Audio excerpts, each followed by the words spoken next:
कुरुक्षेत्र की धरती पर उस दिन सूर्य भी कांप रहा था। एक अकेला किशोर, सामने 7 महारथी। धर्म के सारे नियम टूट चुके थे और जब अभिमन्यु मृत्यु के द्वार पर खड़ा था तभी उसके सामने आए स्वयं द्रोणाचार्य। वही द्रोणाचार्य जिन्होंने चक्रव्यूह रचा था, वही द्रोणाचार्य जिनकी योजना ने अर्जुन पुत्र को मृत्यु के करीब पहुंचा दिया। लेकिन मरते हुए अभिमन्यु से द्रोणाचार्य ने ऐसा क्या कहा जिसे सुनकर स्वयं कर्ण भी मौन हो गया। कुरुक्षेत्र युद्ध का 13वां दिन था। सुबह से ही वातावरण विचित्र था। कौरव शिविर में दुर्योधन क्रोध से भरा बैठा था। हर दिन उसकी सेना टूट रही थी। हर दिन पांडव आगे बढ़ रहे थे। वह द्रोणाचार्य के सामने आकर बोला, गुरुदेव, आप संसार के महानतम आचार्य हैं, फिर भी युधिष्ठिर जीवित है। क्या आपका हृदय अभी भी पांडवों के लिए कोमल है? उन्होंने शांत लेकिन कठोर स्वर में कहा, आज ऐसा व्यूह बनेगा जिसे देवता भी भेद न सके। उन्होंने चक्रव्यूह की रचना की, एक ऐसा व्यूह जिसमें प्रवेश करना कठिन और निकलना लगभग असंभव था। उधर पांडव शिविर में चिंता फैल चुकी थी। अर्जुन और श्री कृष्ण को युद्ध भूमि के दूसरे छोर पर उलझा दिया गया था। युधिष्ठिर व्याकुल थे, अब क्या होगा? भीम ने अपनी गदा जमीन पर पटकी, यदि चक्रव्यूह नहीं टूटा तो हमारी सेना समाप्त हो जाएगी। तभी सभा में एक तेजस्वी स्वर गूंजा, मैं चक्रव्यूह तोड़ सकता हूँ। सबकी नजरें उस युवक पर टिक गईं। अभिमन्यु सिर्फ 16 वर्ष का, लेकिन उसकी आंखों में अर्जुन का तेज था। युधिष्ठिर आगे बढ़े, वत्स, क्या तुम सचमुच चक्रव्यूह भेदना जानते हो? अभिमन्यु ने सिर झुकाया, हाँ महाराज, मैं भीतर प्रवेश करना जानता हूँ। फिर वह कुछ पल रुका, लेकिन बाहर निकलने की विधि नहीं जानता। सभा में सन्नाटा छा गया। भीम बोले, हम तुम्हारे पीछे रहेंगे। अभिमन्यु मुस्कुराया, उसे अपने परिवार पर विश्वास था। उसे क्या पता था कि नियति आज उसे अकेला छोड़ देगी। युद्ध आरंभ हुआ। द्रोणाचार्य का चक्रव्यूह घूमते हुए तूफान जैसा लग रहा था। अभिमन्यु ने अपना धनुष उठाया। उसका सारथी बोला, राजकुमार, यह मृत्यु का द्वार है। अभिमन्यु मुस्कुराया, क्षत्रिय के लिए मृत्यु से बड़ा गौरव नहीं। उसने रथ आगे बढ़ाया। बाणों की वर्षा करते हुए वह चक्रव्यूह में घुस गया। उसके पीछे भीम, सात्यकी और अन्य योद्धा बढ़े, लेकिन तभी जयद्रथ दीवार बनकर खड़ा हो गया। उसने सबको रोक दिया। अभिमन्यु भीतर अकेला रह गया। चक्रव्यूह के भीतर महाविनाश शुरू हो चुका था। अभिमन्यु बिजली की तरह दौड़ रहा था। उसके बाणों की गति देखकर बड़े बड़े महारथी हिल गए। उसने कौरव सेना को चीर डाला। रथ टूटने लगे, हाथी गिरने लगे, घोड़े भय से भागने लगे। दुर्योधन स्वयं उसके सामने आया।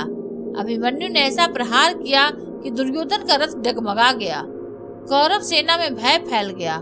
दुर्योधन चीखा, इसे रोको, लेकिन कोई उसे रोक नहीं पा रहा था। द्रोणाचार्य दूर खड़े सब देख रहे थे। उनकी आंखों में आश्चर्य था। उन्होंने धीरे से कहा, यह सचमुच अर्जुन का पुत्र है। कर्ण उनके पास आया, गुरुदेव, यह बालक पूरी सेना नष्ट कर देगा। द्रोणाचार्य कुछ पल मौन रहे, फिर बोले, धर्म के अनुसार इसे अकेले हराना असंभव है। कर्ण चौंक गया, तो क्या करें? द्रोणाचार्य की आंखें झुक गई। इसके अस्त्र तोड़ दो, इसके रथ को नष्ट कर दो। कर्ण समझ गया, आज युद्ध के नियम टूटने वाले थे। अभिमन्यु लगातार आगे बढ़ रहा था। उसने दुशासन के पुत्र को घायल कर दिया। उसने दुर्योधन के पुत्र लक्ष्मण का वध कर दिया। लक्ष्मण की मृत्यु देखकर दुर्योधन पागल हो उठा। मार डालो इसे। 7 महारथियों ने अभिमन्यु को घेर लिया। द्रोणाचार्य, कर्ण, कृपाचार्य, अश्वत्थामा, कृतवर्मा, दुशासन और शकुनी, एक अकेला किशोर, 7 योद्धाओं के बीच। अभिमन्यु ने फिर भी हार नहीं मानी। उसने बाण चलाए। कर्ण का धनुष कट गया। अश्वत्थामा पीछे हट गया। कौरव सेना स्तब्ध थी, लेकिन तभी पीछे से वार हुआ। कर्ण ने अभिमन्यु का धनुष काट दिया। अभिमन्यु ने तलवार उठाई। द्रोणाचार्य ने बाण चलाकर तलवार तोड़ दी। उसने गदा उठाई। दुशासन के पुत्र ने पीछे से प्रहार किया। अभिमन्यु का रथ टूट गया। घोड़े मर गए, सारथी गिर पड़ा। अब वह अकेला खड़ा था, लेकिन उसकी आंखों में भय नहीं था। उसने रथ का पहिया उठा लिया। पूरा कुरुक्षेत्र उस दृश्य को देखकर कांप उठा। रक्त से लथपथ अभिमन्यु, हाथ में पहिया, सामने 7 महारथी। वह गर्जा, आओ, और फिर वह टूट पड़ा। उसने कई सैनिकों को धराशायी कर दिया। कर्ण भी पीछे हट गया, लेकिन अब अधर्म पूरी तरह जाग चुका था। पीछे से वार होने लगे, चारों ओर से बाण बरसने लगे। अभिमन्यु का शरीर छलनी हो गया। आखिरकार दुशासन के पुत्र ने गदा से प्रहार किया। अभिमन्यु भूमि पर गिर पड़ा। पूरा युद्ध क्षेत्र मौन हो गया। हवा रुक गई। सूर्य रक्त जैसा लाल हो चुका था। अभिमन्यु की सांसें टूट रही थी। उसकी आंखें धीरे धीरे बंद हो रही थी। तभी उसके सामने एक छाया आकर रुकी। द्रोणाचार्य। उनके हाथ कांप रहे थे। वे धीरे धीरे अभिमन्यु के पास बैठे। अभिमन्यु ने कठिनाई से आंखें खोली। उसने द्रोणाचार्य को देखा और हल्की मुस्कान दी। गुरुदेव, क्या अब आप संतुष्ट हैं? द्रोणाचार्य के भीतर कुछ टूट गया। उनके पास कोई उत्तर नहीं था। कुछ क्षण बाद उन्होंने भारी स्वर में कहा, अभिमन्यु, आज मैंने युद्ध जीता नहीं, स्वयं को हार दिया है। अभिमन्यु चुप रहा। द्रोणाचार्य की आंखें भर आईं। तुम्हारे जैसा वीर मैंने जीवन में नहीं देखा। कर्ण दूर खड़ा यह सब सुन रहा था। उसका सिर झुक चुका था। अभिमन्यु ने टूटी आवाज में पूछा, तो फिर आपने नियम क्यों तोड़े? यह प्रश्न सुनते ही द्रोणाचार्य मौन हो गए। उनकी आंखों में पश्चाताप उतर आया। कई क्षण बाद वे बोले, क्योंकि मैं आचार्य होने से पहले हस्तिनापुर का सेनापति बन चुका था।